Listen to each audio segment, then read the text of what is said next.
Hello नमस्ते सबैजनालाई। म चाहिँ यो के देखाएको भनेर सोच्नुहुन्छ होला, तर यो चाहिँ सबै मिलाएर चाहिँ मैले एउटा टी बनाउँदैछु। तपाईँहरूले पनि ट्राई गर्न सक्नुहुन्छ। बनाएर पिउन तपाईँहरूको सबै किचनमा एभाइलेबल हुन्छ, तपाईँहरूले पनि बनाउन सक्नुहुन्छ। यसै गरी यो चाहिँ नैना हो, अरबिकमा नैना भन्छ, तर यो चाहिँ मिठो तपाईँहरूको घरमा हुनसक्छ। यो चाहिँ हेब्बाकुस्पारक भन्नाले चाहिँ धनियाँको दाना, कतिले नचिन्ला।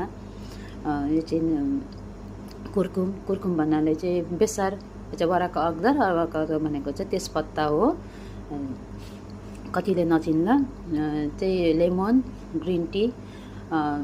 तपाईँहरूकोमा चाहिँ फ्रेस लेमन छ भने फ्रेस लेमन युज गर्नु होला। हाफ लेमन मेरोमा चाहिँ थिएन, त्यो भएर चाहिँ मैले ड्राई लेमन युज गर्दैछु। र यो चाहिँ कसले पिउन सक्नुहुन्छ भन्दा चाहिँ विशेष गरी डाइट गर्नेहरूले पिउन सक्नुहुन्छ, र खाना खाएर डाइजेस्ट नहुनेहरूले पिउन सक्नुहुन्छ। र यो चाहिँ सबै कुरा मैले चाहिँ एउटा थर्मसमा लगाउँदैछु। थर्मसमा लगाएर सबै कुरा लगाएर चाहिँ तपाईँले गरम पानी लगाएर स्टोर गरिराख्नु होला। 4-5 घन्टापछि पनि यो बनाएर पिउन सक्नुहुन्छ। तपाईँहरूले चाहिँ बनाएर पछि यसरी पिउन सक्नुहुन्छ।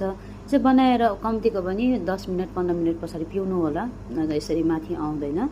र यो भिडियो मन परेमा लाइक, सेयर, सब्सक्राइब गरिदिनु होला।